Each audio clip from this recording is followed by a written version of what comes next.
We are digging into a donation scam that looks to be more common than we first thought. NBC5 Response told you about those tap-to-pay tricks, scammers pretending to collect for a charity.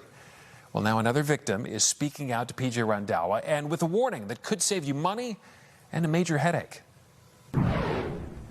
Taking advantage of people's generosity. It seems like it's for a good cause. I can give them $10 and they can just leave me be and I'll be on my way. In March, we shared Anna Carrillo's story. She thought she was donating $10 to a young victim of gun violence, but instead she was charged $4,000 for an alleged catering service. She says it was a scam. Emily Costeca was watching that story. It can happen truly to anyone. She knows this because she was also a victim of the same scam. Emily showed NBC5 Response the spot outside of this Logan Square Target store where she says she was approached by 3 men. I got approached by one gentleman initially, telling me about like a situation where his nephew or just like a young kid had died and asking for donations. They presented her with a large binder. There was a photo of a young kid at the top.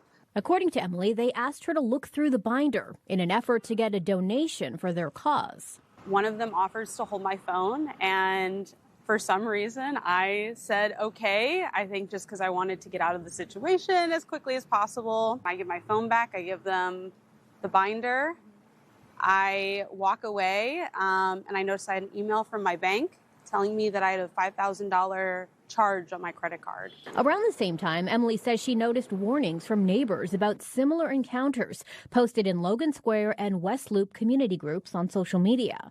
She filed a police report and fraud report with Chase Bank. But the bank determined she's responsible for the transaction, and it closed the investigation. Chase got back to me and said that it was not a fraud claim.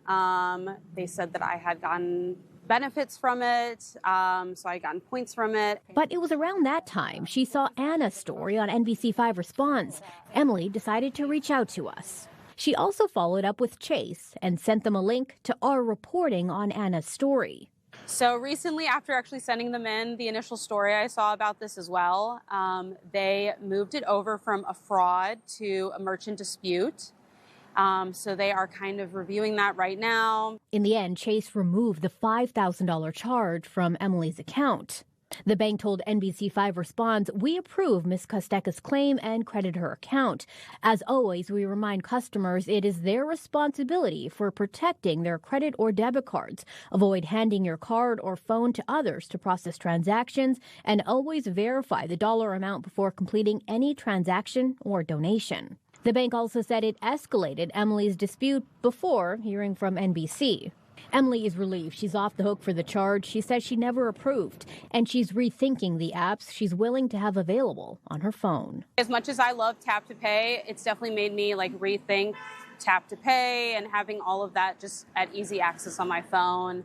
Target tells us the safety of its guests and its staff members is its top priority, and it will cooperate with any law enforcement investigation. PJ Randhawa, NBC5 Responds.